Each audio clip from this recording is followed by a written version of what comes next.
Bienvenue dans ce troisième épisode de la mini-série sur l'art de la mise en page HTML en CSS. Aujourd'hui, nous allons découvrir 5 valeurs de base pour la propriété Position. C'est parti! J'ai créé une base de travail avec un parent qui contient 3 divs enfants pour vous montrer les différents comportements des positions. Si on regarde à l'inspecteur la valeur computed, c'est-à-dire celle effectivement affectée à l'élément, on se rend compte que la position de notre div est en statique.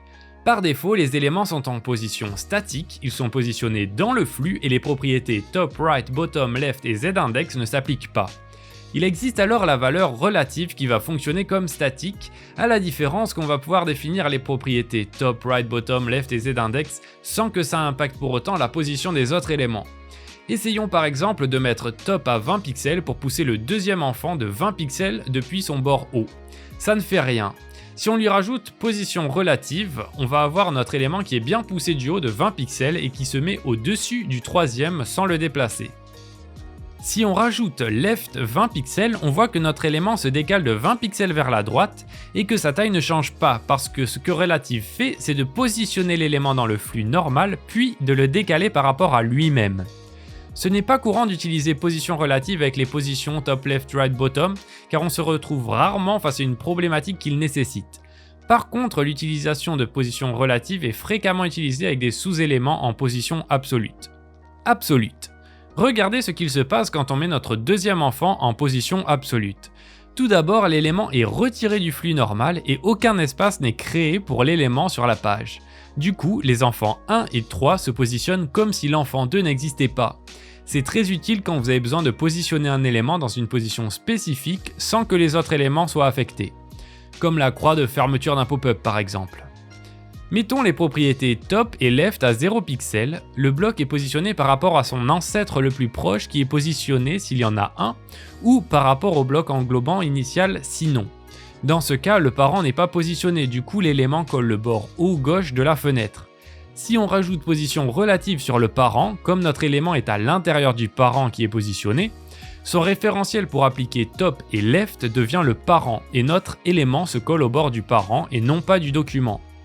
Si on applique les top et left à 20 pixels, c'est toujours par rapport au bord du parent. Comme notre élément n'est plus dans le flux, sa taille ne prend plus toute la longueur du parent et n'est pas affectée par les paddings de ce dernier. Si on veut l'agrandir, on peut soit lui définir une largeur width, mais si on met 100%, il va sortir de 20 pixels sur la droite.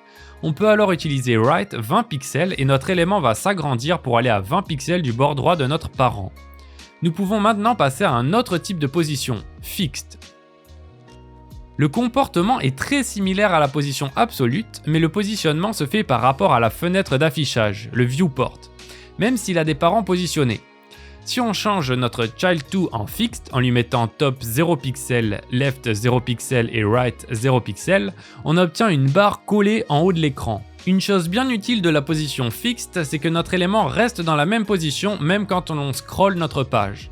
Pour voir ça en action, on va agrandir notre parent drastiquement pour obtenir du scroll. Disons 200 VH qui est 2 fois la hauteur de la fenêtre, et une fois que c'est bon, on voit qu'au scroll, notre barre reste en place. La position fixe est donc très utile pour les éléments qui restent toujours visibles à l'écran, comme par exemple les barres de menu en haut sur le côté, ou les boutons de chat de support client qui sont souvent en bas à droite. Si on remet notre élément en absolute, on voit bien qu'il reste bien dans son parent et ne suit pas le défilement de la page. Découvrons maintenant la position sticky. La position sticky, c'est un petit mix entre position relative et position fixed. Ça vous dit rien comme ça? C'est normal. Passons notre child2 en sticky et gardons que top à 0.